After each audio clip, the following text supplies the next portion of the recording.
E a ideia central é que a ciência é acumulação, é conhecimento acumulado. Quer dizer, só se pode fazer ciência, e hoje faz ciência, amanhã vai-se continuar a fazer ciência, mas a ciência que se faz hoje tem por base a ciência que se fez no passado.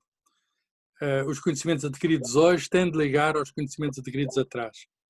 Pode mudar um bocadinho, mas não muda muito, não pode mudar muito. E o que ciência que se vai fazer amanhã tem de ancorar na ciência que se faz hoje. De modo que a ciência, em particular a física, é continuidade. A ciência é um empreendimento humano e constrói-se ao longo do tempo. Hoje sabemos mais do que sabíamos ontem e amanhã vamos saber mais do que sabemos hoje. E esta perspectiva do tempo é muito importante, seja para quem for, seja para os estudantes de física, para os investigadores, para o público geral, para perceberem que a ciência resulta de um esforço continuado. O Newton disse isso de uma maneira muito engraçada, disse que se conseguir ver mais longe é porque estava aos ombros de gigantes. Eu estava a pensar, certamente, na geração anterior à dele, que é de Galileu e de Kepler, de algum modo, ele apoiou-se neles para conseguir fazer mais. A mecânica de Newton prolonga a mecânica de Galileu.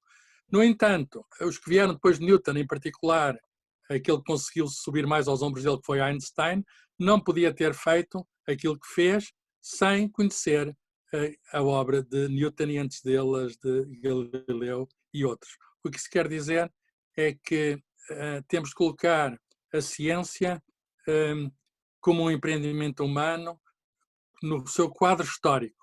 E isso ajuda-nos a perceber melhor o que é a ciência. A ciência não é apenas um corpo de conhecimentos que isso é provisório. Quer dizer, alguns acontecimentos são tão seguros que continuam. Ninguém vai descobrir amanhã que o mundo, por exemplo, não é feito de átomos. Ou que a lei de gravitação de Newton para certas condições não vale. Ninguém vai descobrir isso amanhã. Mas temos de estar conscientes, e esta é uma mensagem que deve passar, temos de estar conscientes que nós, que o mais importante que os conhecimentos é o método. E o método precisa de alguns conhecimentos, mas precisa da crítica desses conhecimentos, quer dizer, precisa da interrogação permanente, precisa da dúvida. Nem tudo o que vem de trás está certo, com certeza a maioria do que vem de trás estará certo, porque foi bem testado, mas nós hoje podemos fazer melhor. E fazer melhor é a ciência atual.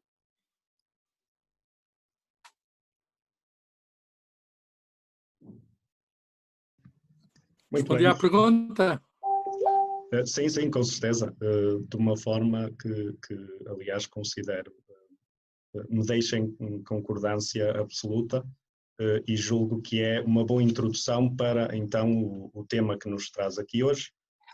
O Dr. Fiolhais traz-nos uma apresentação sobre o tópico que eu agora peço então para partilhar connosco e para... Muito bem. Eu pensei em falar não da história da ciência, da física, que nos interessa mais, para a física, no mundo, mas da história da ciência, em particular da física, em Portugal.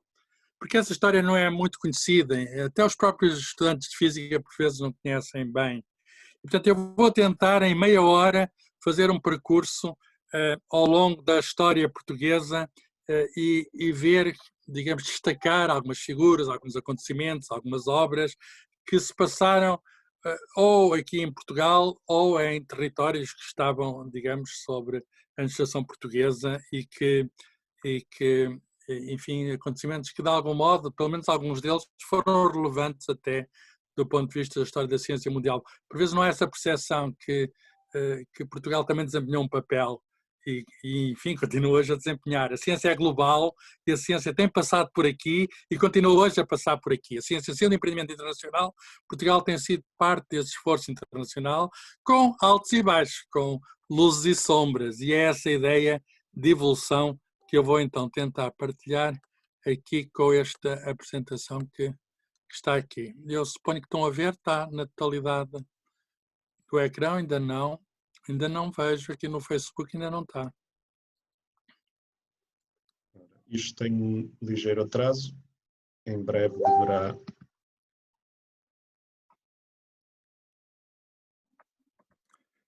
Eu sou professor, como foi dito, na Universidade de Coimbra, e a Universidade de Coimbra teve um papel particular, até por ter sido durante muito tempo a única universidade do país. Enfim, em 1911 surgiram a Universidade de Lisboa e Porto. Antes tinha havido uma universidade em Évora durante 2 séculos, mas a Universidade de Coimbra é aquela que é mais antiga. E, portanto, a história da física está muito relacionada, pelo menos nos tempos anteriores ao século XX, com a Universidade de Coimbra. Eu não estou ainda a ver no Facebook os slides que aqui estou a ver no Zoom. Está a falhar qualquer coisa. Duarte? Ora, deixa-me verificar aqui. Eu vejo os slides, mas não está no Facebook, pois não? Julgo, ora, ainda não. Julgo que terá que ser sem ser em ecrã inteiro, que ele estava a aparecer. Está bem, mas... Sim, mas eu não vejo nada. Isto é digamos, um atraso técnico para poderem ver as imagens que eu preparei especialmente para a ocasião. A primeira imagem mostra precisamente o Gabinete de Física Experimental da Universidade de Coimbra, que foi inaugurado, que começou em 1772, na segunda metade do século XVIII, no tempo da chamada Reforma Pombalina, ordenada pelo Marquês de Pombal, que põe, digamos, o ensino experimental da física no ensino superior português. Depois de uma tentativa que tinha sido feita antes, falhada, em Lisboa, no chamado Colégio dos Nobres. Ainda não há nenhuma imagem, pois não? Professor, será possível retirar o PowerPoint de ecrã a modo inteiro para ver se assim já Já não está. o problema? Ora, deixa-me verificar aqui. É que não estão a ver as imagens. As imagens são interessantes. Mas estão a ouvir a minha voz, não estão? Assim? Ok. Ok, muito bem. Já aparecem os slides, então. Eu não estou a ver ainda. O que é que se faz?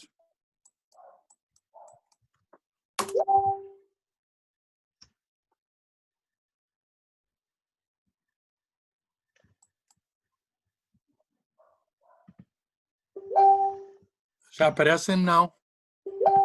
Eu tenho aqui o Facebook aberto e não vejo nada.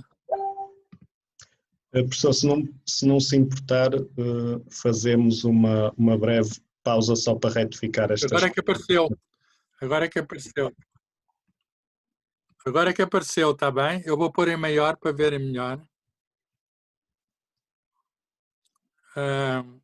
Tem um delay, tem. Será que eu posso pôr ainda maior, o slide maior? Porque sim, por exemplo, o que é que vem? Talvez eu possa continuar. Portanto, a primeira imagem mostra o Gabinete de Física Experimental da Universidade de Coimbra, que é Património Europeu de Física, e que mostra que, enfim, no seu próprio sítio, num espaço do século XVIII, com armários do século XVIII, mesas do século XVIII. Portanto, isto é como se entrar numa cápsula do tempo, vir aqui e convido a visitar este Gabinete de Física. É o sítio, digamos, onde chegou a mecânica de Newton, embora com algum atraso, porque o Newton tinha morrido no início do século XVIII e, portanto, estão a ver bem agora. Portanto, vou avançar então. A Universidade de Coimbra é muito mais antiga do que isso. A Universidade de Coimbra remonta ao século XIII, tem cerca de 700 anos, e foi mudada nasceu em Lisboa, foi mudada definitivamente de Lisboa para Coimbra no século XVI, em 1537, pelo rei Dom João III. Aquele gabinete de física experimental que vos mostrei situa-se atualmente no mesmo sítio onde foi desde o início, no antigo colégio jesuíta, chamado Colégio de Jesus, que começou em 1542, portanto, pouco depois da mudança da universidade para Coimbra. O Colégio Jesus não era uma escola superior, era uma escola secundária, mas preparava os alunos para os estudos, digamos, universitários. O Marquês de Pombal, como se sabe, expulsou os jesuítas e mudou completamente o ensino, dando-lhe, do ponto de vista da física, um caráter experimental, um caráter moderno, e no espaço que antes tinha sido ocupado pelos jesuítas. E nesta figura do século XVIII nós vemos, do lado esquerdo, o edifício do Colégio Jesus, que é enorme, tem 3 pátios, e tinha uma igreja que é a atual Igreja da Sé Nova, que é a Igreja Diocesana de Coimbra, e ao lado tem um outro edifício, que é um outro colégio que também foi entregue aos jesuítas, chamado Colégio das Artes. Portanto, havia um complexo de 2 colégios jesuítas, onde eram ensinados, digamos, o básico, o latim, a filosofia. Na altura do século XVIII, a física chamava-se filosofia natural. Cá está no slide seguinte uma imagem, uma fotografia atual do Colégio de Jesus, onde há o gabinete de física, e eu devo dizer que comecei as minhas aulas no ano de 1973, precisamente neste edifício, porque o departamento de física funcionava, hoje chamamos das físicas velhas, funcionava aqui. Portanto, isto é um sítio histórico da física em Portugal e é também um sítio histórico da física europeia, porque há poucas coleções de instrumentos científicos como aquelas que estão naquele gabinete do século XVIII. Quando a universidade mudou de Lisboa para Coimbra, houve um professor que era professor de matemática e que é famoso e que mudou, foi professor em Lisboa e passou a ser professor em Coimbra, chamava-se Pedro Nunes. Embora seja considerado um matemático, é evidente que ele tratava de questões de astronomia e questões de navegação, em particular ele é o fundador da chamada navegação astronómica, portanto usar a matemática para se conseguir orientar através dos céus, e isso, como é evidente, tem a ver com a física, tem a ver com a astronomia, que é um capítulo da física. E deve ser dito que ele, nessa época do século XVI, o Pedro Nunes, não estava de acordo com um astrónomo famoso do século XVI, todos conhecem, que é Copérnico, mas ele conhecia o trabalho de Copérnico. Copérnico publicou o seu livro em 1543 e morreu até nesse ano, e Pedro Nunes estava de posse do livro principal de Copérnico, que mudava completamente o sistema do mundo, colocava o Sol no centro do sistema solar, portanto do mundo dessa época, em vez de ser a Terra. Pedro Nunes não podia concordar, tal como a Igreja não concordava, mas de qualquer modo ele fez comentários, ele fez anotações aos trabalhos de Copérnico. Este é um livro, o slide seguinte mostra um livro de Pedro Nunes, publicado em Coimbra, em 1563, e Pedro Nunes pode ser considerado um dos maiores cientistas portugueses. Não tenho agora tempo para estar a explicar porquê, mas há uma razão para isso. Portanto, ele fez inovações, por exemplo, a partir de problemas concretos no mar, ele que não era um homem prático, não andou nunca embarcado, mas ele alimentou com isso conjecturas teóricas que ele resolveu matematicamente. Também inventou instrumentos, mais conhecido de Onónio. A fama dele no mundo foi ajudada por um matemático, astrónomo também, que era jesuíta, chamado Christoph Clavius, que era alemão, e agora o que é curioso é Clavius é considerado o maior astrónomo entre Copérnico e Galileu. O que é curioso é que ele estudou em Coimbra, uma espécie de Erasmus, que já se fazia nessa época, quer dizer, os estudantes e também algumas pessoas circulavam entre a rede de colégios jesuítas, e este Clavius, que mais tarde se tornou famoso, mas entre os 13 e os 17 anos esteve em Coimbra. Não era famoso ainda nessa altura, estava a aprender. O que mostrava é que a escola, o Colégio Jesuíta de Coimbra, estava na rede dos colégios mundiais. Há um outro, digamos, homem de ciência, que é também um homem de Estado do século XVI, português, que deve ser referido no contexto da história da física, que é Dom João de Castro, que muitos conhecem por ser vice-rei da Índia, mas que pode também ser considerado o primeiro geofísico global. Porquê? Porque ele foi 2 vezes de Lisboa para Goa, para a Índia, e das 2 vezes ele foi com a bússola na mão, anotando criteriosamente a declinação. Na altura pensava-se que a longitude tinha a ver com a declinação. Isso é um problema de geofísica. Portanto, ele é um homem que faz experiências de geofísica global, para além de observar fenómenos atmosféricos, correntes de ar e correntes de água, ver as profundidades e fazer cartas. Estes são os famosos roteiros da Índia, Dom João de Castro. Há 3 volumes diferentes, um deles que são originais, um deles está guardado na biblioteca geral da Universidade de Coimbra. É um dos livros mais preciosos que tem. Ora bem, no século XVI... Diga, pode interromper, sim, diga. Importa-se de desligar o Facebook que tem aberto, porque estou a receber relatos de algum eco que estará a acontecer. Já desliguei. Muito bem. Já desliguei. Muito obrigado, peço desculpa.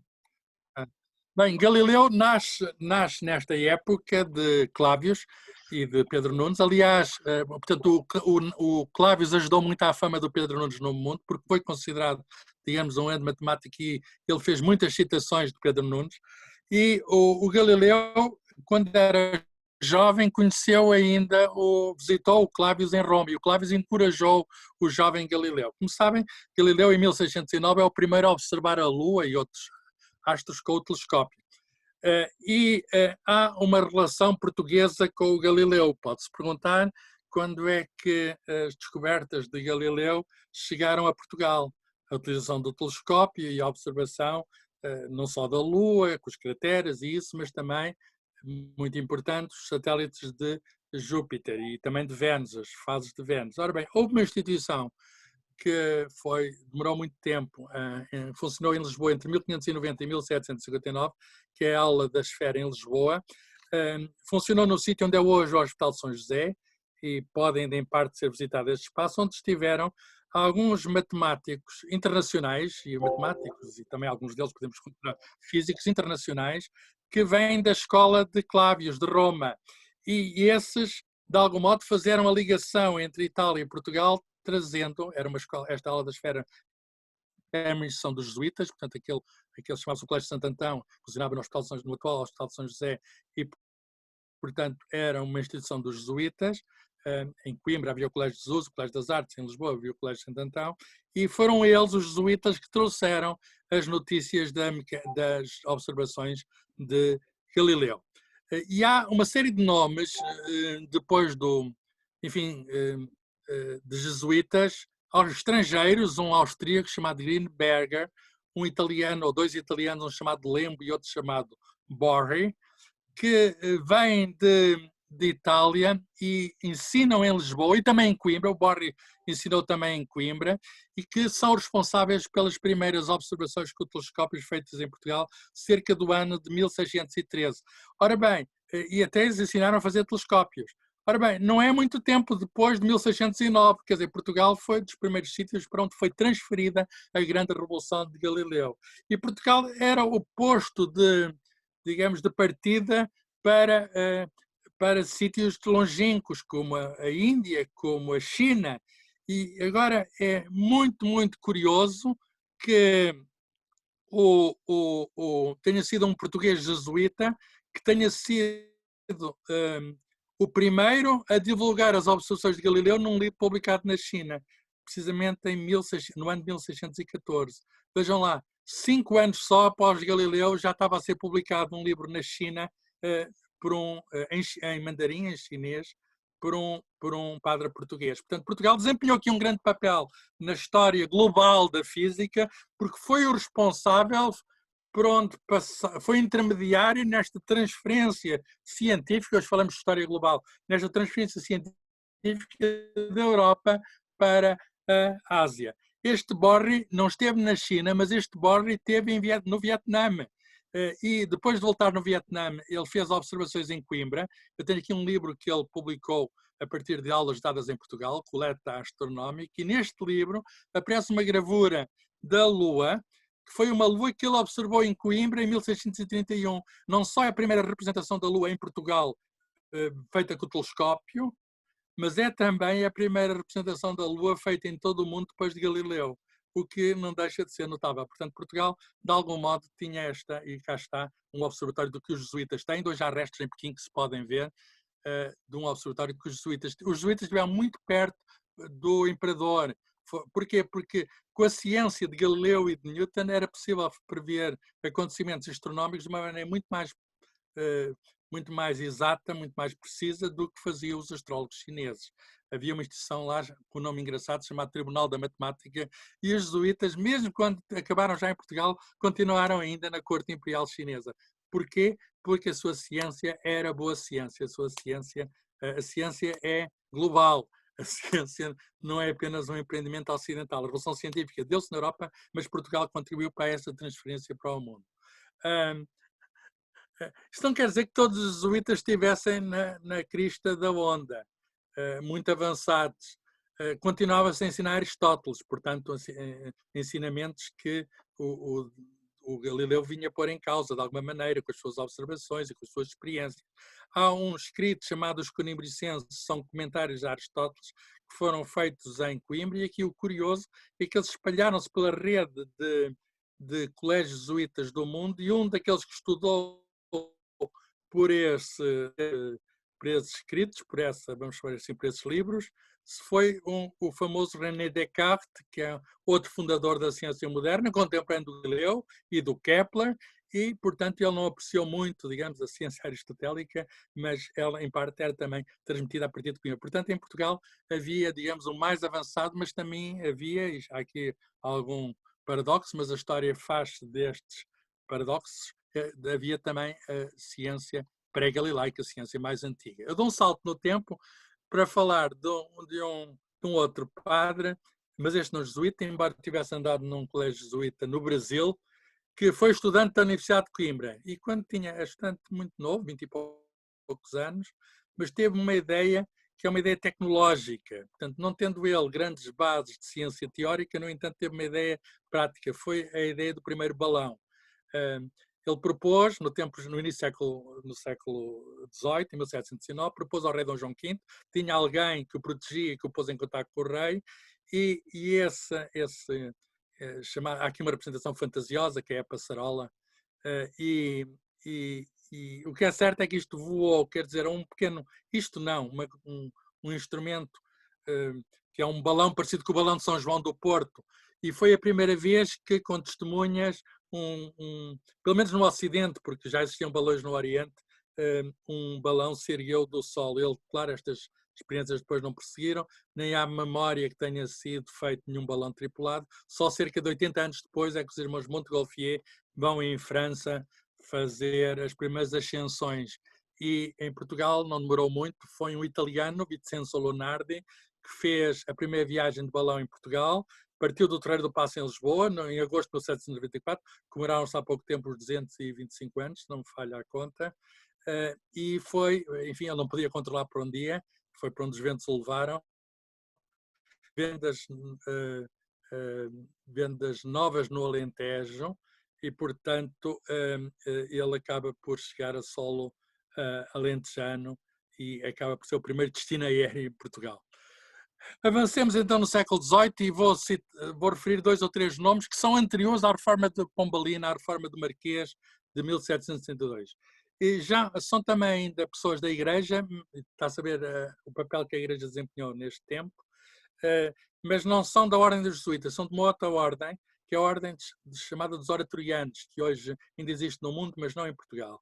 Um é um padre chamado João Chevalier, que foi astrónomo, trabalhou em Lisboa na Casa das Necessidades, que é onde hoje é o Ministério dos Negócios Estrangeiros, Palácio das Necessidades, onde estava sediada essa ordem dos oratorianos, e há muitas observações astronómicas que ele fez e comunicou para fora.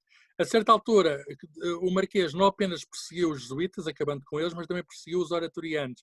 Ele teve de fugir de lá, esteve no norte do país e depois veio para Bruxelas. E o que é notável é que este João Chevalier, ele chama Chevalier porque a mãe era portuguesa, mas o pai era francês, foi diretor da Biblioteca da Academia em Bruxelas, de Ciências da Bélgica, e foi também presidente dessa mesma academia. Nunca mais voltou a Portugal. Isto é uma página de um artigo, um paper, um artigo que ele fez para as Transactions of the Royal Society, que é uma das revistas científicas mais antigas, escrita em latim, que era o inglês da época, em que, está aqui no título, a observação dos eclipses de satélites de Júpiter, os tais satélites que o Galileu tinha sido o primeiro a ver. Portanto, começou a ser possível, com o telescópio, observar os eclipses desses satélites de vários sítios do mundo, incluindo Lisboa. Cá está o Palácio das Necessidades. Não sei se está a acompanhar. Duarte, consegue ver os slides? Duarte, está a ver os slides do Palácio das Necessidades? Perfeitamente, professor. Ainda não? Sim, sim. E estou a avançar para os belos, não se pode lá entrar, só com autorização especial, mas eu mostro alguns belos slides que lá estavam, e houve aí física, no meio do século XVIII, houve aí não apenas astronomia, observações astronómicas, como sessões de física experimental, porque a meio do século XVIII já tinha triunfado no mundo a física newtoniana. E havia máquinas, instrumentos para comprovar física. E, portanto, houve aulas abertas ao público de física experimental, cerca de 1750. O próprio Dom José assistiu a essas aulas ainda antes do Marquês ter feito aquela reforma pombalina. Por outras palavras, o Marquês vai, de algum modo, enfim, mudar a Universidade Portuguesa, pondo lá o ensino experimental das ciências, em particular o ensino da física, mas já esse ensino, cerca de 20 anos antes, 20 e tal anos antes, já era os oratorianos em Lisboa. Um colega de Chevalier, este outro padre, chamado Padre Teodoro de Almeida, que também fugiu, esteve no Porto, onde observou o trânsito de ventos. O trânsito de ventos é um conceito muito raro, que é a passagem de ventos por diante do Sol. E também publicou naquela revista inglesa, Transactions of the Royal Society. A certa altura, tal que o Chevalier teve de fugir do país, esteve exilado 10 anos em Espanha e em França, no País Basco francês, só voltou mais tarde quando o Marquês foi afastado primeiro e depois morreu. É nessa altura a fundação da Academia de Ciências de Lisboa, em 1779. E agora é curioso, ele é autor de uma obra enciclopédica em 10 volumes, chamada Recreação Filosófica, e alguns destes volumes são de física. E tenho aqui o volume 1, chama Recreação Filosófica Natural para instrução de pessoas curiosas que não frequentaram as aulas. É muito curioso. Pela primeira vez faz em diálogo e em português um livro que procura ensinar a física. E que física é que ensina? Ensina já, embora pondo em contraste com a física digamos, com a ciência mais antiga, ensina já a física newtoniana. Pode ser considerado o primeiro livro de física em português, e há uma edição muito recente para a qual eu colaborei, que está no Círculo de Leitores, integrado numa coleção chamada Obras Pioneiras da Cultura Portuguesa, o primeiro tratado de física, que é o primeiro volume desta recreação filosófica. Avançando, vê-se instrumentos de física num outro volume do mesmo Pátio de Almeida, cartas físico-matemáticas, e vê-se aqui instrumentos de física muito parecidos com aqueles instrumentos que estão no gabinete de física. Da mesma época, há um português chamado Bento Moura Portugal, a quem foi chamado o Newton português com algum exagero, mas que, não tendo formação científica de base, ele estudou Direito e depois viajou pela Europa. Ele foi sócio da Royal Society devido ao seu poder inventivo. Ele, em particular, é autor, e está aqui uma comunicação feita ainda na revista da Royal Society, de uma máquina a vapor. Portanto, ele é um inventor de uma máquina a vapor. Veja-se aqui no slide, An Engine for Raising Water by Fire, invented by Mr. de Moura, of Portugal. Apresentado pelo Mr. Smeaton, que é um dos inventores da locomotiva. E, portanto, há um inventor português, isto é uma máquina termodinâmica, que chega digamos, a uma revista internacional. Infelizmente, ele volta a Portugal, ainda no tempo do Marquês, é envolvido em confusões e acaba os dias na prisão, muito tempo que ele ficou na prisão. Ainda faz umas invenções na prisão, que foram publicadas postumamente pela Universidade de Coimbra, mas infelizmente foi um valor português que não pode ser aproveitada devido à perseguição, de algum modo, injustificada, que lhe foi movido. Ele foi metido na prisão sumariamente, sem ter nunca nenhum processo, padeceu, apodreceu na prisão. Um outro nome desta época, que é a época de chamados estrangeirados, estamos a ver pessoas que iam para o estrangeiro, por isso é que se chamavam estrangeirados, e bebiam de lá a melhor ciência, e mesmo quando não voltavam ao país, ajudavam o país.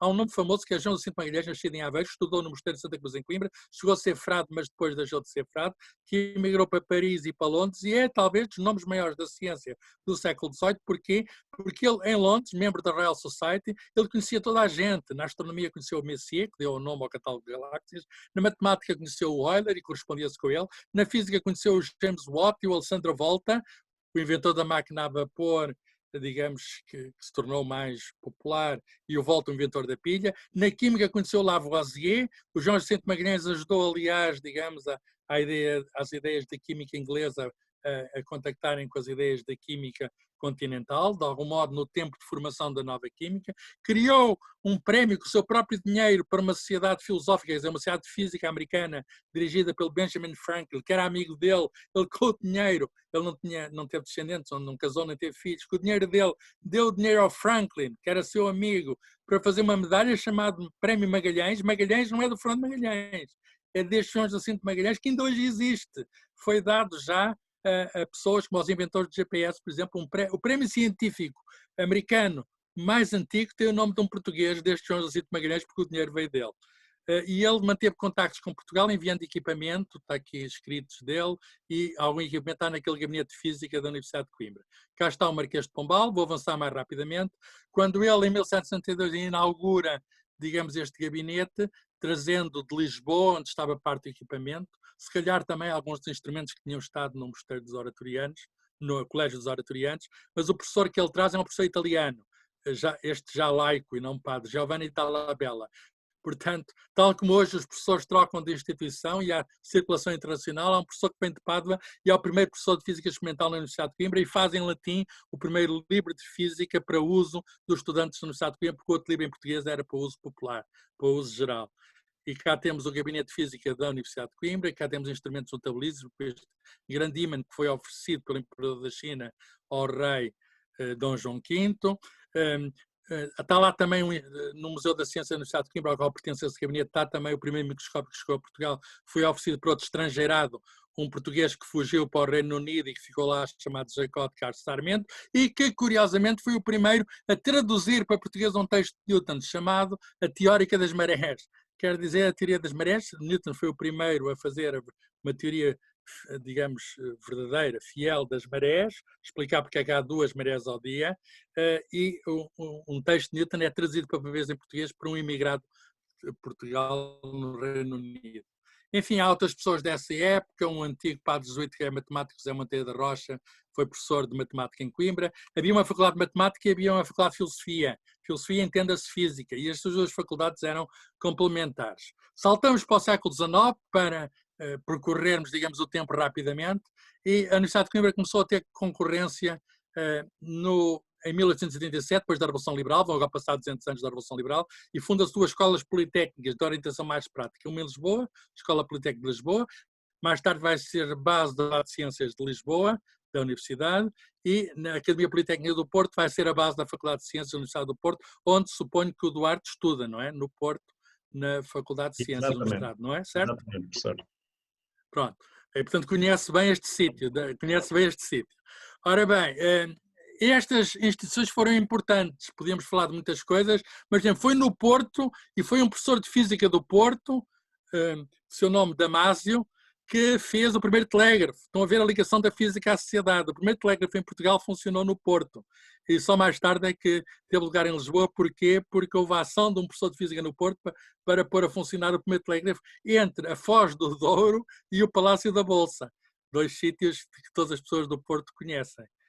Esta rede de telégrafo, a certa altura, internacionalizou-se, porque era a maneira de emitir informação que ia, digamos, à velocidade da eletricidade. E Portugal teve, isto é um mapa alemão do final do século XIX, 1891, que mostra o papel importante que Portugal tinha na rede telegráfica internacional. A linha para a América do Sul passava pela Madeira e, aqui não nesta representação, mas depois noutra linha que se construiu, a linha da Europa para a América do Norte passava pelos Açores. E, portanto, Portugal era uma espécie de um hub aqui. E, por menor curioso, Lord Kelvin, que todos conhecem, todos os estudantes que estudam física, enfim, da termodinâmica, da eletricidade, é o autor da escala Kelvin.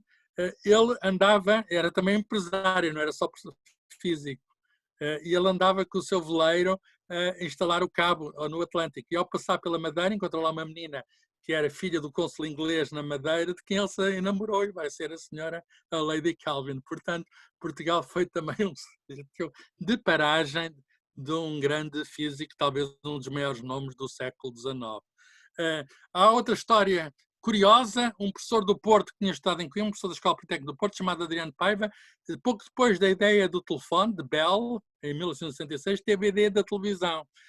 Portanto, em alguns livros de história da televisão referem o pioneiro Adriano Paiva, mas infelizmente ele não tinha meios de passar essa ideia à prática e ficou apenas com uma ideia teórica. A televisão haveria de demorar. Há um professor de Coimbra que participa em congressos internacionais no final do século XIX, que são os primeiros congressos a estabelecer as unidades elétricas, que nós chamamos hoje, são os antecedentes do sistema internacional, o ampere, o ohm, o volt, etc. E depois da telegrafia sem fios, depois da telegrafia com fios, houve a telegrafia sem fios, graças, digamos, todos sabem, ao Heinrich Hertz, depois de, enfim, de saber as equações de Maxwell. Em Portugal, um pioneiro foi o Carlos Gago Coutinho, conhecido aviador, geógrafo e aviador, foi o primeiro.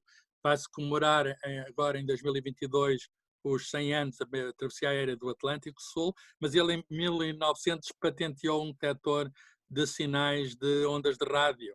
As minhas experiências de TSF, de sem fios, foram feitas em 1901, no início do século XX, funcional da Marinha em Lisboa, e, como sabem, a obra de Hertz foi continuada por Marconi, porque Hertz morreu muito novo. E Marconi, então, era físico, ganhou muito dinheiro e era também empresário, tal como o Kelvin, e é ele que veio em Portugal. Está aqui o senhor Marconi em Portugal, aqui junto àquele senhor de Barba, devia ser mais tarde Presidente da República, Bernardo Machado, Presidente da Sociedade de Geografia de Lisboa, que curiosamente fez uma tese sobre óptica, uma tese de física. Ele foi professor de antropologia em Coimbra, antes de ser político. E o Marconi, digamos, esteve em Portugal vendendo a sua tecnologia de emissões sem fios. No fundo, está na base dessas modernas empresas enfim, de radiotransmissão, de telefones, etc. Outro pormenor curioso, os raios-x, raios invisíveis, tais como as ondas de rádio, foram descobertos na Alemanha em 1995 pelo professor Röntgen, em Würzburg, na Baviera. Pois bem, não demorou 2 meses até que a experiência tenha sido repetida por um professor de Física da Universidade de Coimbra, chamado Henrique Teixeira Bastos, que tinha o equipamento para repetir a experiência, porque não era difícil uma vez tendo o equipamento. E a primeira imagem, a primeira fotografia de raio-x, depois era uma técnica extremamente útil, da maior contribuição que talvez que a física deu à medicina. Está aqui a primeira imagem feita de raio-x, foi feita digamos aqui no Gabinete de Física de Coimbra em 1896, no Carnaval. Tinha sido no Natal que o Röntgen descobriu os seus raios, no Carnaval já estava a experiência feita em Coimbra e apareceu nos jornais todos a fotografia através de corpos opacos, que era uma coisa extraordinária. Um estudante de medicina, na altura os professores de física ensinavam física para médicos. Um estudante de medicina chamava-se António Egas Muniz, haveria de ganhar o Prémio Nobel de Medicina em 1949, fez o ano passado 70 anos, enfim, não ganhou por causa disso, mas ele é autor de uma técnica chamada angiografia cerebral, que é baseada no uso de raio-x. Ele teve contato com o raio-x. Está aqui o equipamento do professor Teixeira Bastos, está aqui no Museu de Ciências da Universidade de Coimbra. Avançamos, então, para um ramo da física, que é a geofísica, que avançou muito no final do século XIX e início do século XX. Meteorologia. O primeiro absoluto meteorológico foi em Lisboa, por um professor de física da Escola Politécnica, o Observatório Dom Luís, e em Coimbra, apesar de já ter observações esporádicas de meteorologia antes, o Observatório Meteorológico e Magnético está neste edifício que ainda hoje existe e que, no fundo, foi feito depois de Lisboa. Os dois observatórios, o de Lisboa e o de Coimbra, começaram a comunicar, como é evidente, porque é importante em meteorologia fazer dados. A física do globo começou nessa época. O Porto haveria de ter um observatório mais tarde. Como é que se fazia a observação meteorológica? Não havia computadores. Eu mostro aqui uma imagem de 1925. Na altura, os serviços meteorológicos estavam entregues à Marinha, não havia serviços meteorológicos nacionais, e é o comandante Carvalho Rodrigues fazia um mapa das altas pressões e baixas pressões à mão e depois aquilo era mais ou menos manual. A partir dos mapas, digamos, de pressões de um dia, via-se qual era o tempo que havia de fazer no dia seguinte. Não havia computadores para fazer isto. Há um grande especialista da meteorologia da Noruega, chamado Jakob Jerns. Ele depois havia antes da guerra de mudar-se para ser professor na América, que veio para Portugal e disse que a Europa tinha um problema para as estações meteorológicas, que era a cobertura do Atlântico Norte. E disse que Portugal poderia ajudar a fazer de uma estação espacial internacional. E o que é certo é que em 1929 foi de facto inaugurada, já havia lá uma estação dos Açores, mas foi inaugurada uma estação de qualidade internacional, que é muito importante porque ali está-se debaixo do anticiclone dos Açores, que regula o tempo meteorológico na Europa. E um francês, num Congresso Meteorológico Internacional em 1929, nessa época, disse que Portugal tinha prestado um grande serviço à ciência meteorológica mundial. Um meteorologista importante que começou por ser estudante em Coimbra e migrou, formou-se em Estrasburgo, na França, e andou pela Europa, havia de regressar mais tarde, é António Gião, publicou muitos artigos e era um físico-matemático da meteorologia. A história é curiosa, ele era do Alentejo e apaixonou-se em jovem pela meteorologia e conseguiu tornar-se um meteorologista de fama mundial, embora, enfim, com alguma polémica. Falando de física do globo, Portugal desempenhou um papel porque o maior terremoto que houve na Europa foi 1 de novembro de 1985, no tempo do Marquês de Pombal, foi assim, aliás, que ele chegou ao poder, e ele manda fazer registros, ele pede relatórios aos párocos e a obras, e no final do século XIX é que apareceu o primeiro sismógrafo e apareceu no Observatório Meteorológico de Coimbra, que funcionou até 1915 e que registou, está aqui nesse edifício, os professores de Física, ao fundo do professor Santos Viegas, que registavam as observações. Só havia um observatório de início, só havia um sismógrafo em Portugal e houve um sismo famoso em 1909 em Benavente, foi um dos maiores que a Península Ibérica registou, está aqui a igreja completamente destruída, e o sinal foi apanhado pelo único sismógrafo que ia a Portugal em Coimbra. Enfim, levaria muito tempo para falar da astronomia, havia observatórios em Coimbra, havia observatórios no Lisboa, havia observatórios no Porto, astronómicos, este é o Observatório Histórico de Lisboa, que sucedeu ao Observatório da Marinha. Em Coimbra, um professor de astronomia, que estava professor da Faculdade de Matemática, Francisco Costa Lobo, que em 1925 inaugura um aparelho chamado espectroheliógrafo. É um aparelho muito curioso porque permite observar, fazendo fotografias, certas fotografias do Sol, fazer a contagem do número de manchas solares. Este aparelho, enfim, aperfeiçoado, com digitalização e etc., em dois funciona e foi, digamos, feita a imagem e a semelhança de um aparelho que existe no Observatório Madrid, perto de Paris, e este intercâmbio é dos mais longos do mundo, porque se em Paris estiver nublado, em Coimbra pode não estar, de modo que há registros fotográficos, uma coleção fabulosa de imagens de Sol desde essa altura. Einstein passou por Portugal, a caminho do Brasil, em 1925, mas passou anónimo.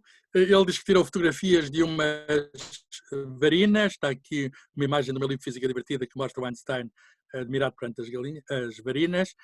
É bem conhecido, até porque se passaram agora 100 anos, que em 1919, na Ilha do Príncipe, foi observado um eclipse solar por um grande astrónomo, Arthur Eddington.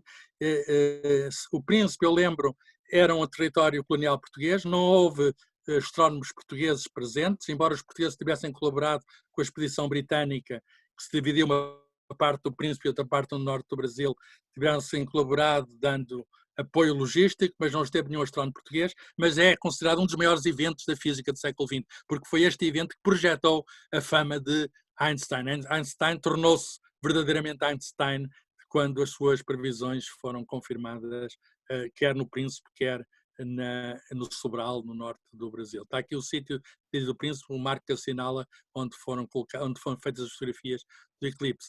Há especialistas no século XX em Portugal de relatividade geral e também de teoria quântica. Este é um deles, Aureliano Miller Fernandes, estudou em Coimbra, mas depois mudou-se e foi professor no Instituto Superior Técnico em Lisboa. O Instituto Superior Técnico é fundado com a República, portanto, em 1911, é formado por Alfredo Ben-Saúde, inspirado das escolas politécnicas alemãs e, digamos, ele é, Aureliano Mira Fernandes, um pioneiro da introdução digamos, da mecânica relativista. É só no século XX que começa a haver mais cientistas a irem estudar para fora, fazer formação lá fora. Para isso, há uma espécie de antecessora da atual FCT, da Fundação para a Ciência e Tecnologia, chamada Junta de Educação Nacional, que começou, fundada em 1929, começou a dar subsídios para bolseiros, para alguns cientistas portugueses poderem estudar lá fora, e há alguns cientistas que estudaram, por exemplo, em Paris, com Madame Curie. Madame Curie teve vários estudantes portugueses, vários doutorantes portugueses. Um deles foi professor em Coimbra, Mário Silva, foi estudante de Madame Curie, mas infelizmente foi depois afastado, no tempo de Salazar, foi afastado do ensino. Aliás, houve perseguições políticas feitas a artistas intelectuais e ele foi vítima dessas perseguições. Ele queria fazer um estudo torrado em Coimbra, não conseguiu. Outro que também foi perseguido, estudante de Madame Curie, e depois voltou para trabalhar com a Irene Julia Curie, filha de Madame Curie, que também prémio Nobel, é muito boa. Esta história é também estudante portuguesa Marques, que foi relativamente aos outros, professora talvez a primeira professora de Física e Química, que as duas coisas estavam bastante ligadas na Faculdade de Ciências da Universidade de Lisboa. Estou a chegar ao fim da minha apresentação, dizer que na Segunda Guerra Mundial há muitos refugiados de guerra, que principalmente judeus, que passam por Portugal, a maior parte não ficam cá, fogem para a América do Norte ou para a América do Sul. É uma pena que alguns não tenham cá ficado, porque alguns deles eram físicos de grande categoria, tinham trabalhado com físicos da Europa Central. Enfim, por exemplo, este esteve em Coimbra, esteve no Porto e esteve também em Lisboa, deu seminários nos 3 sítios, chamado Guido Beck, e foi um colaborador da Heisenberg.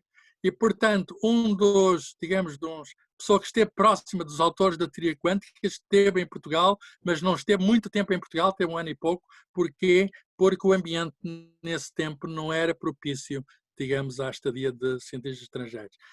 No fim da Segunda Guerra, como sabem, houve um grande interesse pela engenharia nuclear. Portugal também manifestou esse interesse.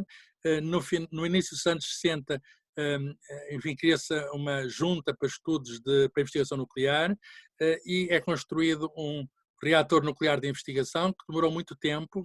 Começou em 1961, era uma escola de formação para a aprendizagem prática digamos, da física de neutrões, da física nuclear, etc., mas foi desmantelado em 2019 porque já estava, do ponto de vista científico, já não era uma coisa propriamente de ponta. E, portanto, na segunda metade do século XX, começou a haver interesse pela física atómica, pela física nuclear, enfim, lentamente também pela física de partículas, quer dizer, pela física microscópica, mas os físicos ainda não eram muitos. A física só começou a conhecer uma grande expansão, um grande Big Bang, vamos chamar assim, depois da Revolução de 1964, em particular depois de 1986, quando Portugal entrou na União Europeia e alguns fundos europeus foram usados para bolsas e para a expansão da ciência, e mais ainda depois de 1995, quando José Mariano Gago, o saudoso Ministro da Ciência e Tecnologia, fez o orçamento de ciência crescer muito, chegou a ser 1,6%, neste momento não passa de 1,4%, já teve um ponto mais alto, e foi ele que instituiu, por exemplo, a Fundação Ciência e Tecnologia, instituiu todo um conjunto de estruturas que permitiram que a ciência se internacionalizasse. Portugal entrou, digamos, em grandes organizações internacionais, no CERN, o próprio José Mariano Gago trabalhou no CERN, o Observatório Europeu do Sul, um conjunto de instituições internacionais que Portugal hoje faz parte. E então, digamos, é uma história recente e não se deve fazer uma história sem algum distanciamento. Portanto, eu fico por aqui, ficando a aguardar as vossas questões. Muito bem, professor. Eduardo, está aí? Com certeza. Muito bem, professor. Eu vou tirar então aqui os slides. Exatamente. Não sei se... E agora? O que estão a ver? Tem que desligar a partilha. O que é que eu faço? Partilha. Calma. Agora não sei o que é que eu faço. Eu quero sair do Zoom. Não, eu não estou no Zoom. Eu estou no Zoom. Okay. Já vi. Compartilhar a tela. Já está. E agora? Já está? Pronto, está. Agora sou todo vosso. Perguntem. Eu passei em revista, digamos, como viram, 500 anos. É meia hora. Foi um bocado a correr. Mas referi alguns factos curiosos, talvez que não sejam muito conhecidos, e estou disponível para coisas que queiram saber mais. Muito bem, professora. Eu então passo a colocar, a verificar aqui as questões que terão surgido ao longo da sua apresentação, e temos aqui uma questão que eu passo a ler para o professor responder. Se o professor acha que o facto do Marquês de Pombal, ao criar uma campanha anti-jesuítica, retirando assim o controle da Igreja do sistema educativo português, se criou um atraso na divulgação científica da época, ou se, por outro lado, terá sido uma medida que potenciou essa divulgação? Essa é uma boa pergunta, quer dizer, o Marquês de Pombal é uma figura muito forte do nosso século XVIII e uma figura muito forte da nossa história. Tem quem o admire e tem quem o deteste, não é? E ele, com certeza, teve coisas boas e teve coisas más. E entre as coisas boas está de certo, digamos, ter feito de modo institucional a fixação do ensino experimental da física, e não só da física. Ele fez o primeiro laboratório de química em Coimbra, digamos, o Museu de História Natural, o Jardim Botânico de Coimbra, etc. Tudo isso é a reforma pombalina. O Observatório em Coimbra nasce nessa altura, portanto, reforma da Faculdade de Medicina, farmácia, tudo isso. O hospital muda-se, digamos, muda-se para o interior daquele Colégio de Jesus, onde tinham sido desalojados uns anos antes os jesuítas, e, portanto, tudo isso tem aspectos bastante positivos, e, portanto, a mudança muito brusca em Coimbra, que é, como que diz, no país, porque nessa altura Coimbra era a única universidade, porque ele fechou a Universidade de Évora, que nunca foi uma universidade tão larga, no sentido de ter todas as faculdades como Coimbra. Por exemplo, em Évora nunca existiu medicina. Mas, por outro lado, ao acabar com aquelas escolas que eram escolas secundárias, onde pontificavam os jesuítas, ao afastar os jesuítas, não eram os únicos que tinham, mas eles tinham a maioria da rede de colégios. Era, de facto, a iniciativa deles. Foi uma ordem que se distinguiu na pedagogia. O que é que criou? Criou um problema no acesso à universidade. Porquê? Nada vale ter pessoas estrangeiras, bons equipamentos, etc., ter novos estatutos todos remodelados, se depois não há estudantes. Porquê? Porque não havia meios de acesso da população. E é isso que se vai a verificar. Os historiadores de ciência concordam que uma pessoa vai ver o número de estudantes que estavam na Universidade de Coimbra depois da reforma pombalina, e de facto aquilo não eram muitos estudantes. E de facto não houve assim um movimento, aquilo houve, digamos, uma mudança, mas não houve digamos, uma continuidade muito grande da nova ciência. Até porque houve razões como as invasões francesas logo no início do século XIX, passados uns anos entram os franceses e houve depois a Revolução Liberal, a independência do Brasil, que veio de algum modo também dificultar a economia. Portanto, Portugal mudou muito, mas nesse tempo a Universidade de Coimbra não tinha gente. E, portanto, eu direi que tudo combinado, eu acho que teve coisas boas e coisas más, é muito difícil decidir, mas uma pessoa não pode dizer que a extinção dos colégios dos jesuítas tenha sido uma boa coisa, em particular porque ele não o substituiu por coisa nenhuma. Quer dizer, não houve uma rede equivalente, não houve uma ocupação equivalente da rede do ensino secundário. E, portanto, não se pode dizer que a universidade foi mudada, mas não se pode dizer que tenha progredido extraordinariamente. A grande mudança que vai haver vai ser depois a competição que vai surgir em 1837, como eu disse, no Porto e em Lisboa, com escolas mais práticas, escolas viradas para necessidades de engenharia, necessidades militares, preparação militar, etc. E isso aí, em fora, eu tenho de dizer, nem sempre vistas com bons olhos pelas pessoas da Universidade de Coimbra, portanto, que dificultaram. Começou a haver escolas de medicina, por exemplo, em Lisboa e no Porto, mas não se chamavam faculdades de medicina, nem deixaram que aquelas outras escolas se chamassem universidades. Só com a República é que isso veio acontecer. E, portanto, o Marquês é um paradoxo.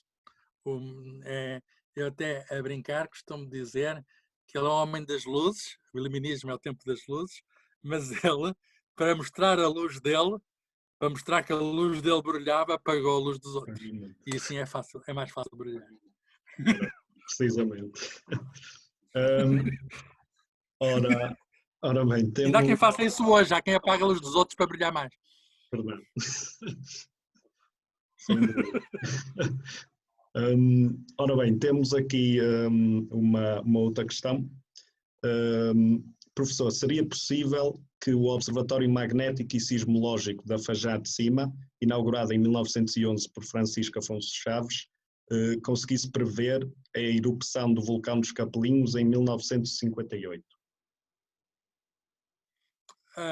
Ora bem, a história dos Açores é muito interessante, porque os Açores estão ali a meio, o arquivo dos Açores está ali a meio entre Portugal e a América, num sítio onde há, além do oceano, não é? Há ali fenómenos muito interessantes do ponto de vista da física e da geologia. Fenómenos sísmicos, não nos esqueçamos que eu falei do grande sismo de Benavente,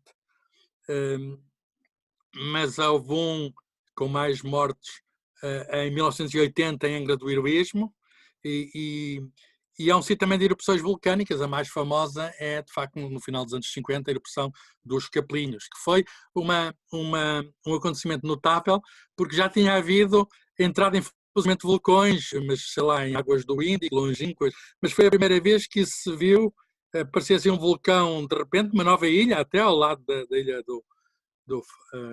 digamos lá, onde ela apareceu, no Faial, uma nova ilha, mas junto a uma ilha habitada, onde havia comunicações, onde havia civilização. Por outras palavras, os maiores vulcanólogos do mundo, e com certeza também os portugueses, geofísicos, etc., dirigiram-se lá para verem ao vivo. Aquilo ainda demorou um ano e tal. Se aquilo podia ter sido previsto, dificilmente, com a ciência da época, quer dizer, ainda hoje é bastante difícil prever quer sismos, é impossível prever sismos e é muito difícil prever erupções vulcânicas. Certo é que nos Açores já há bastante tempo, como a pergunta diz, pessoas que se interessavam pelos fenómenos, digamos, geofísicos que ocorrem nos Açores. O que é natural, porque coisas lá passam-se mesmo, é um laboratório, os Açores são um laboratório. Eu falei do Observatório do Faial Meteorológico de 1920 e poucos, mas já havia desde 1901 um Observatório Meteorológico nos Açores, não tinha, era uma qualidade internacional ainda, que foi precisamente devido a esse nome, Afonso Chaves. Ainda hoje há uma cidade científica chamada Afonso Chaves nos Açores. E os Açores, além disso, é importante do ponto de vista da oceanografia, houve variações europeias para a descoberta, por exemplo, dos fundos marinhos perto dos Açores e mais expedições biológicas para a descoberta da biodiversidade, etc. Portanto, os Açores são muito importantes do ponto de vista científico, desempenharam um papel na história da ciência mundial. Eu não posso dizer que se tivesse podido prever a erupção dos Capelinhos. Embora eu não seja especialista em vulcanologia. Ora, muito bem. De qualquer modo, o vulcão dos Capelinhos, tecnicamente, aquilo não está nada ativo, não é? Mas tecnicamente ainda está porque não passou ainda 100 anos, não é? E 100 anos do ponto de vista geológico não é nada. Os vulcanologistas dizem que tem de esperar 100 anos a ver se aquilo está a secar. Ainda não passou isso. Aquilo é do final dos anos 50. E de facto foi de facto, há fotografias, que foi muito bem documentado. Há um francês chamado Aron Tazieff, que é um dos maiores vulcanólogos do mundo, que foi lá ver, e foi, digamos, toda a Europa e toda a ciência se voltou nessa altura para os Açores, que estava a acontecer ali um fenómeno ao vivo.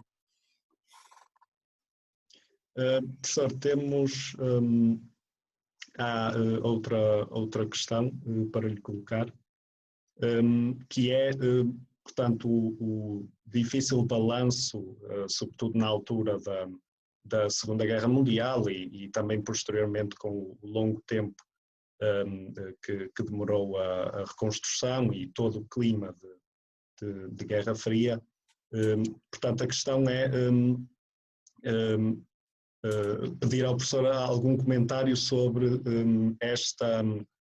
esta dificuldade que os cientistas, em particular na Europa, passavam, por exemplo, estarem um bocadinho encurralados entre o problema da guerra na generalidade da Europa e o problema de circunstâncias como regimes repressivos e regimes fechados, exatamente, noutros países que, embora não envolvidos na guerra, sofriam com essas circunstâncias de ditadura ou autoritarismo. Portanto, se o professor pudesse comentar um bocado de que forma é que isto... Muito bem, muito bem. Impacto no A guerra foi um período difícil para a ciência, porque, enfim, basta lembrar que o Einstein foi obrigado quando os nazis chegaram ao poder, a emigrar para os Estados Unidos. Ele próprio disse, em 1933, se não erro, estava em Berlim e disse à sua mulher, a segunda mulher dele, a primeira era física como ele, tinha divorciado da primeira, mas disse à segunda mulher, à mulher dele, à altura, disse, olha bem a tua casa, não mais vais tornar a vê-la.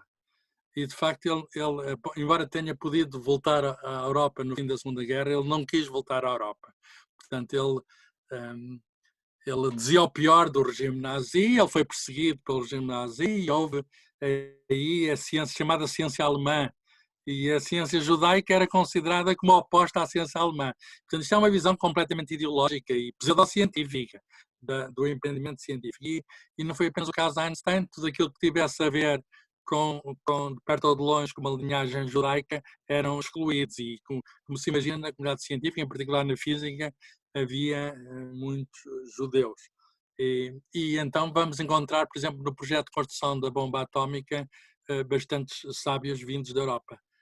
Passou por lá a nata digamos, da ciência mundial, um projeto secreto para a construção da bomba atómica, e é preciso ver que a bomba atómica foi idealizada, foi pensada contra Hitler, não foi contra o Japão. E de algum modo há um físico húngaro, de Szilard, que era amigo do Einstein, e escreve-lhe uma carta que o Einstein depois assina e que manda ao presidente americano, e nessa carta diz que haveria a possibilidade de os alemães fazerem um projeto nuclear. De facto, veio-se a verificar depois que eles não estavam muito adiantados nesse projeto. Mas aquele projeto Manhattan foi ordenado pelo governo americano no maior segredo. Houve grandes físicos que lá participaram, incluindo o Feynman, que era muito jovem na altura. Digamos, era para a guerra na Europa, era contra Hitler. O que acontece é que a guerra chegou ao fim, com o desembarque da Normandia. A guerra fez agora 75 anos, não é? Também que acabou, ou está a fazer. E então a arma foi usada, o Presidente americano também mudou do Roosevelt para o Truman, e ele tinha o processo nas mãos e mandou, enfim, é controverso se foi a melhor solução, mas, digamos, o Japão já estava a perder a guerra, mas com aqueles 2 bombardeamentos em Hiroshima e Nagasaki, e renderam-se imediatamente, que era uma coisa nunca vista, quer dizer, nunca ninguém tinha visto os físicos sabem que não é EVES, é MEVES, é 1 milhão de vezes a energia, não é energia química, é energia nuclear. Aconteceu ao mesmo tempo, portanto, a guerra deu várias tecnologias, deu energia nuclear, desenvolveu-se extraordinariamente também os computadores, havia monstros a válvulas, faziam cálculos balísticos na guerra. Pouco depois da guerra aparece o primeiro transistor, em 1947, e então o mundo vai mudar completamente, a globalização vai se fazer, digamos, baseada nos computadores e nos transistores, por sua vez se baseia nos transistores, e isso dá-se na América. E além disso, há algo que é na Europa e que é muito importante, que é o radar. O radar também é da tecnologia de guerra, que permitiu aos ingleses, e é também a obra dos físicos, permitiu... O radar é importante porque a emissão de radar não é apenas para ver os aviões ou para fazer fornos de micro-ondas. O radar baseia-se nas micro-ondas, e são as micro-ondas que nos permitem as comunicações entre os telemóveis, GPS, essas coisas todas. E que nos permitem saber coisas sobre o cosmos. A fotografia mais antiga do mundo é a radiação de fundo de micro-ondas, etc. Portanto, o universo do bebê. Portanto, as micro-ondas, não se esqueça que a sua utilização prática e o seu desenvolvimento vem do tempo da guerra. Portanto, a guerra desempenhou um papel, mas os sábios, houve uma caça aos sábios europeus, até brigadas sociais. Um deles que foi apanhado foi o engenheiro von Braun, que haveria de trabalhar para a NASA. E, portanto, a América passaria a potência de primeiro plano no fim da guerra, até porque houve uma transferência. Eu falei daquele norueguês da meteorologia que se mudou para a América, como se mudaram muitos outros. Ora bem, o que é que acontece? Uns mudaram-se depois da guerra, outros durante a guerra e outros antes da guerra, como Einstein. E a supremacia científica e tecnológica passou para os Estados Unidos. Basta ver o número de prémios Nobel. Tinha que ser assim, bem, era difícil evitar naquela altura. Mas o que é certo é que se Portugal, que era um país neutro, pelo menos declarava-se neutro, jogava ambivalente para os 2 lados. dava umas facilidades a uns, mas tinha de dar nos Açores as bases aos aliados, mas também vendia wolframio aos alemães, estava aí um papel, e havia algumas simpatias pelos alemães, havia um papel, mas se Portugal tivesse sabido albergar alguns sábios que por aqui passaram, não foi apenas aquele Guido Becchi, houve 3 ou 4 nomes da física nuclear americana que vieram da Itália, da Áustria, etc., e que tiveram ainda passagem por Portugal, portanto, e fala-se muito de refugiados. Era uma altura de refugiados e Portugal não soube, não conseguiu, não quis também, não conseguiu e não quis. Portanto, Salazar, digamos, não via a ciência com bons olhos, por isso é que perseguiu cientistas como o Mário Silva, o Valadares e outros. E não foi apenas na física, na matemática, e, portanto, tudo aquilo que contestasse politicamente não interessava se era sábio ou se não era sábio, se era intelectual, se não era intelectual, se era escritor ou poeta, ou se era pintor, não interessava, era simplesmente excluído da vida social. E, portanto, Portugal foi desaproveitando oportunidades como aquelas que apareceram durante a Segunda Guerra Mundial. Não foi apenas no domínio da ciência. Houve grandes nomes até de escritores. O Saint-Exupéry passou por Lisboa, o autor do Pequeno Príncipe. O Stefan Zweig, que depois foi para o Brasil, passou por Lisboa. Uma filósofa, uma muito conhecida, Hannah Arendt, passou por Lisboa, que enfim, tinha sido namorado ou amante do Heidegger, que era um filósofo, enfim, simpatizante do Hitler. Passou por Lisboa e uma série deles, que se a gente fosse ver o nome de pessoas importantes, famosas, que passaram por Lisboa na época, por Lisboa, pelo país na época, nós víamos que, de algum modo, a Europa estava a fugir dos horrores da guerra, porque aqui não houve guerra. Era um país dito neutro e, de algum modo, neutro. E, portanto, as pessoas estão aqui. Portanto, Portugal perdeu oportunidades. Depois ainda houve a tal tentativa que eu falei de pegar a energia nuclear, que era de algum modo oferecida pelos americanos. O reator, o urânio era americano e controlado pelos americanos. Ainda agora, quando foi desmantelado, foi sobre, digamos, controle americano. Porquê? Porque era uma iniciativa chamada Átomos para a Paz e tinha de haver um maior cuidado para não haver aproveitamento, digamos, de material radioativo para fins pacíficos, para não haver proliferação de armamento nuclear. Portanto, Portugal não investiu o suficiente na ciência como investiu noutros países. Alguns da Europa, onde se aplicou o plano Marshall, é muito mais força que em Portugal e que desenvolveram a sua ciência rapidamente. É o caso do Reino Unido, é o que sempre teve forte, é o caso da Alemanha, é o caso, enfim, de Itália também, etc. França, com certeza. Espanha, embora com algum atraso, tal como Portugal, porque também teve um regime que dificultou a vida à ciência. Mas eu direi que o nosso século XX não foi um bom século para a ciência. Só melhorou um bocadinho no final do século. E, portanto, eu em 1973 entro na universidade no curso de Física, no tempo ainda do regime anterior, felizmente com o 25 de Abril, quando eu estava no meu primeiro ano da universidade. Porquê? Porque Portugal abriu e, enfim, houve a independência das colónias e pôde haver um outro tipo de relações internacionais e também um maior interesse pela ciência e maior integração em redes internacionais de ciência. Ora, muito bem. Muito obrigado, professor. Temos aqui mais uma questão, retomando o tema do Marquês de Pombal, de há bocado. Isso é um pano que dá pano para muitas mangas, o Marquês de Pombal. Verdade, verdade. Se na sua opinião, após Marquês de Pombal... Ainda hoje é controverso. Exatamente.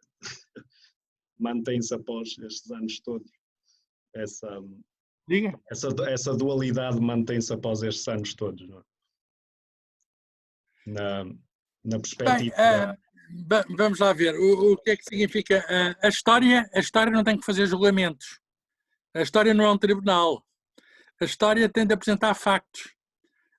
Eu sei que muitas vezes a ideologia perturba o exame de factos. Não sendo a história uma ciência como é a física, não é? É uma ciência social e humana, mas a história, para se fazer boa história, tem de se partir de factos.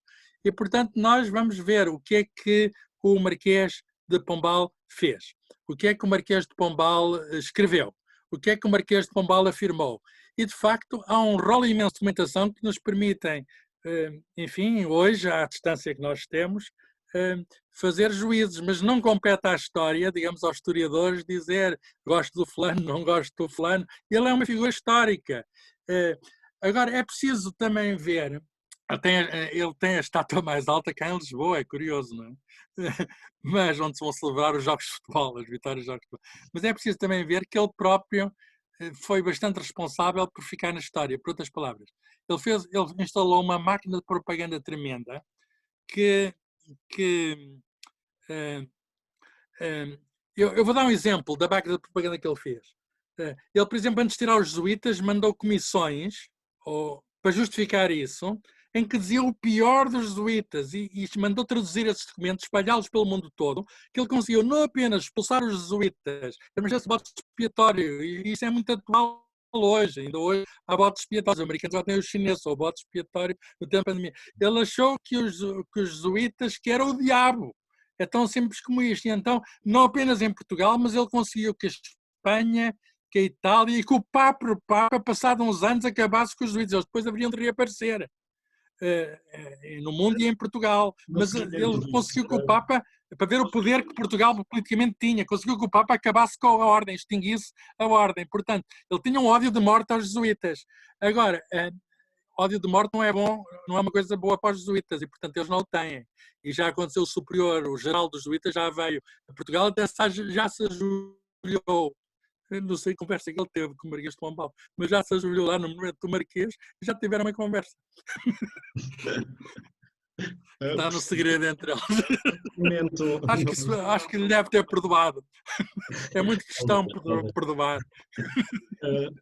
No seguimento disso, professor, considera ou tem conhecimento de que forma é que, eventualmente, e esta é uma questão que também está a ser colocada nos comentários, se tem conhecimento da forma como a Igreja, através das ordens religiosas que perduraram, se procurou de alguma forma voltar a tentar ter a influência que tinha sobre o sistema educativo, em particular o caso do ensino superior, antes da Marquês de Pombal. Sim. Os jesuítas voltaram ainda no século XIX e aquilo não foi fácil, até porque, como sabe, na monarquia constitucional as ordens monásticas acabaram e depois voltaram a ser expulsos na República. E, portanto, eles têm uma longa história de expulsão. Por outras palavras, não foi o Marquês de Pombal o único a expulsar os jesuítas. Os republicanos também o fizeram.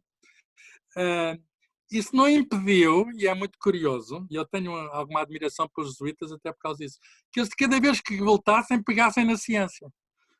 Por exemplo, eu falei em vários estudantes de Madame Curie, um deles era jesuíta também, português. E há colégios jesuítas famosos, por exemplo, um em Lisboa, o Colégio de Campo Lido, onde funcionou até há pouco tempo a Escola de Negócios da Universidade Nova de Lisboa, Business School, era ali, onde é a reitoria ainda hoje. Eram colégios jesuítas. Em Castelo Branco houve um colégio jesuíta chamado Dom Fiel, onde estudou o Egas Muniz, que no liceu ele fez, apesar de mais tarde se ter revelado, ter dito que não acreditava na igreja, em Deus, que era ateu, no entanto ele estudou e disse bem da formação que ele teve. Porquê? Porque nesses colégios que os jesuítas fizeram, continuou-se a ensinar a ciência. E continuou-se, até há uma revista chamada Brutéria que ainda existe, mas que foi fundada em 1900. Vejam o nome, Brutéria. O nome é de homenagem a um botânico, a um cientista, chamado Félix Brutero. Portanto, os jesuítas fazem uma revista de história botânica, zoologia, depois tornou-se uma revista cultural e outra cultural e teológica, mas começou por ser, por outras palavras, há uma ligação muito especial dos jesuítas à ciência. Eu estou-me a lembrar até de alguns sacerdotes recentes, por exemplo, na física, eu conheço pelo menos 2 padres jesuítas que são físicos. Um especializado em altas energias, em Lisboa, e outro que é professor da Católica em Braga, que até foi meu estudante, que estudou fundamentos da teoria quântica. Por outras palavras, essa ligação dos jesuítas à ciência, embora eles hoje sejam muito menos, só há cerca de 150 padres jesuítas em Portugal, que é relativamente pouco, essa ligação à ciência mantém-se muito viva. Portanto, as outras ordens, eu diria que nem tanto, não quer dizer que não haja uma ou outra pessoa da religião, ligada a, digamos, membro da igreja, ligada digamos, à casa de outras pessoas de física também com ligações fortes à igreja, mas não é tão nítido como nos jesuítas. O que é que isto quer dizer, tudo somado? Quer dizer que esta oposição que alguns viram e que alguns ainda veem entre igreja e religião não é uma coisa tão forte como isso, porque são domínios distintos, quer dizer, nós vemos, olha, vou dar um exemplo fora do país, há um abade católico, Lemaitre, que não é jesuíta, não é de uma ordem religiosa, mas é um dos autores da teoria do Big Bang, e que o Big Bang, não sendo uma pessoa religiosa, ou antes tinha uma religião especial, uma religião chamada cósmica, ele acreditava que Deus era a harmonia do mundo, digamos, todo o mundo era Deus, de algum modo, era amigo do Lemaitre, do Jorge Lemaitre, e, portanto, é muito curioso como um dos cosmólogos é um padre católico. Agora, ele não faz isso para provar que a criação está certa. E quando o Papa, a certa altura, disse cá está a prova da Bíblia que afinal a criação foi o próprio Lemaitre que disse cuidado, não, isto não tem nada a ver com religião. E isto é ciência. E se um dia se mostrar que está errado, não pode agora dizer que na Bíblia a Bíblia é o que lá está. Não é um livro de ciência. E, portanto, não é o único caso aqui, digamos, eu falei de alguns professores religiosos e, de facto, alguns dos físicos do início, século XVIII em particular, eram pessoas quer jesuítas, quer dos oratorianos, principalmente até de física experimental dos oratorianos. Hoje é mais raro, com certeza, porque toda a sociedade se laicizou. Porquê que estava mais ligada à igreja? Porque todo o conhecimento, de algum modo, toda a formação passava pela igreja, quer dizer, praticamente todas as escolas eram escolas de tipo religioso. Pelo menos se recuarmos um tempo suficiente. Exatamente.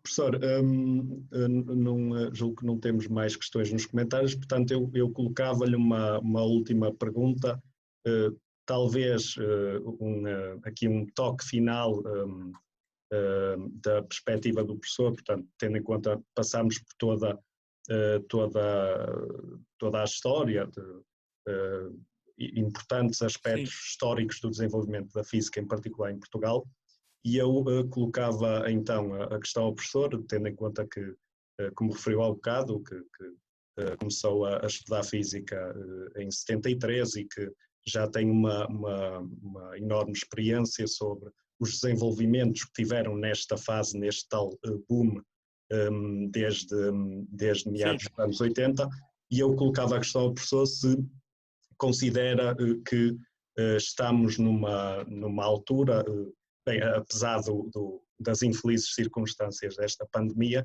mas estamos numa altura, ou se temos temos avançado para uma fase em que, mais do que daquilo que conhecemos de outras épocas históricas, estamos numa altura em que há mais visibilidade da ciência, em particular da física, maior interesse do público em estar em contacto, não necessariamente com o conhecimento técnico, mas com aquilo que é o trabalho e a atividade da ciência, e se tal pode implicar que teremos na expectativa de uns bons anos em termos da visibilidade e da participação de estudantes portugueses no domínio da ciência, em particular a física. Muito bem, boa pergunta. A física desenvolveu-se extraordinariamente em Portugal, digamos, nos últimos 3 décadas. Nunca houve tantos físicos como hoje. E nas mais variados domínios. Eu falei aqui de vários domínios da física, não podia falar de todos. Falei em particular de macrofísica, porque Portugal, devido à sua posição no globo, desempenhou um papel ali, por exemplo, e também referi o caso agora com as perguntas da vulcanologia. Mas a pergunta é, se estamos melhor? Bem, vamos ver como é que nós podemos medir isso.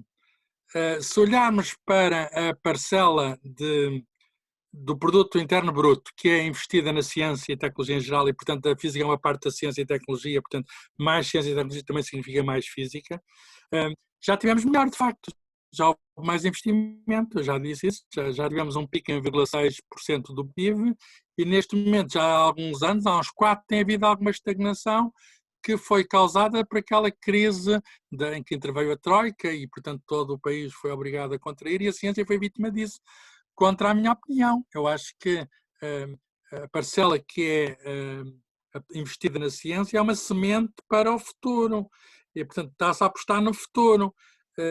Quando se corta também essa semente, a árvore não vai poder crescer, não vai poder florir. E, portanto, houve de facto uma decisão política de cortar a eito, incluindo a ciência. A gente sabe que houve grandes ataques aos centros de investigação, para se criar, a certa altura, queriam diminuir os centros de investigação para metade, uma avaliação feita à pressa, etc. Mas o que é certo é que ainda não recuperamos disso. Quer dizer, está numa espécie de um planalto de 1,4%, fala-se. A média europeia, para vermos, a média europeia é 2,1% do investimento, digamos, na ciência e tecnologia. E destes 1,4 atuais, o Estado só põe metade, 0,7%. O resto é contado, de uma maneira que é discutível, por privados.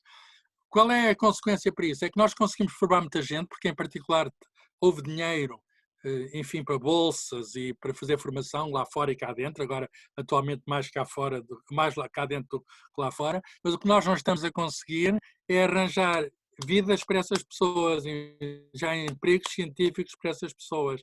E nós vemos que há uma rede enorme de cientistas portugueses imigrados. Claro que a circulação internacional faz parte da ciência, em particular da física. E eu mostrei casos no passado, quer de portugueses que foram lá para fora, no século XVIII, quer, como o da Lavela, de italianos que vieram para cá. Mas o que é certo é que uma coisa é ir de livre vontade e outra coisa é livre por escolha e outra coisa é por não haver outra opção, por falta de escolha. E, portanto, o que é que era preciso, na minha opinião? Renovar as universidades, fazendo com que haja mais lugares, dando mais lugar aos nobres. Era preciso reforçar os laços com a indústria, porque a indústria tem de facto de estar mais ligado. A ciência fundamental é precisa, mas é preciso também que a sociedade toda a aproveite. E é preciso, enfim, referir que a sociedade tem de estar com a ciência, por isso é também preciso educação, é preciso cultura científica e tudo isso tem de ser feito de uma maneira harmoniosa. Eu gostava que isso viesse a acontecer. Agora houve esta pandemia que nos caiu em cima. Ora bem, com certeza não é uma coisa boa, mas há talvez algumas coisas que se pode tirar daqui que não será má. As pessoas acho que perceberam com isto que os conhecimentos da ciência são das poucas coisas seguras que ainda temos. Com certeza que é um problema de saúde, mas estamos a fazer técnicas usando instrumentação avançada, sequenciação do genoma do vírus e conseguimos fazer testes em massa, que os cientistas a preparem nesse esforço. Começaram a fazer estudos que estão agora a ser feitos, porque isto está a ser um grande laboratório mundial, todo, de algum modo a humanidade está agora a ter uma grande experiência coletiva. Não sendo um domínio, digamos, das ciências físicas, mas a física é subsidiária das outras ciências, a física ajuda aos outros. E sem física não pode haver essas técnicas, por exemplo, que a física faz os lasers, a física faz um conjunto de técnicas que permite as fluorescências, os espectroscópios, tudo isso é da física. Eu estou convencido e esperançoso que no fim disto, ou durante isto, que haja uma maior confiança na ciência. Quer dizer que o investimento aumente, em que em particular que haja mais investimento também na física e, portanto, mais oportunidades para os físicos, para os estudantes de física, para os jovens cientistas, que eles não tenham necessariamente que ir procurar outro país. Eles são bons, são recebidos noutros lados, mas são bons lá fora, também podem ser bons aqui. E nós precisamos deles. E, portanto, esta é a mensagem, talvez, final que eu quero deixar. Eu não sei o que é que vai acontecer nestes momentos de incerteza, difíceis, mas sei que os conhecimentos de física são seguros e que a ciência continua a ser. Não é apenas a ciência que nos vai salvar, como é evidente. Mas sem conhecimento não nos salvamos. E é preciso conhecimento. E a física é um baluarte seguro do conhecimento. Com a física nós sabemos as leis de funcionamento do mundo e o vírus não é nada mais que um bocado de umas moléculas, lá o RNA que está lá dentro do vírus é uma molécula, etc. E nós sabemos que obedece às leis da física e da química. E, portanto, ter conhecimentos de física é, de algum modo, um passaporte para o futuro. Ora, muito bem, acho que é uma excelente nota final, professor. E eu resta-me agradecer-lhe imenso por estar aqui presente, por participar nesta iniciativa da FISIS.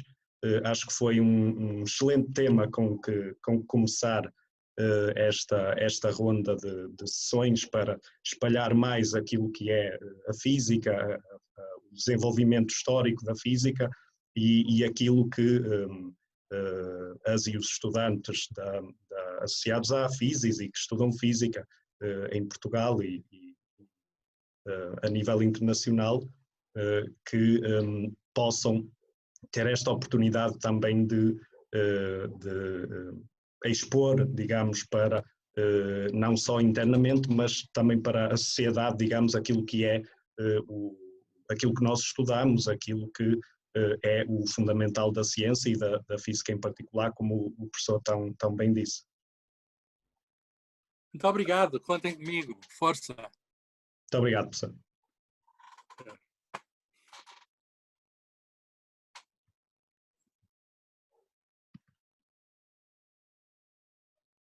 Vou desligar, está bem? Sim. Deus. Tchau, Deus professor. lá. Muito obrigado. Deus.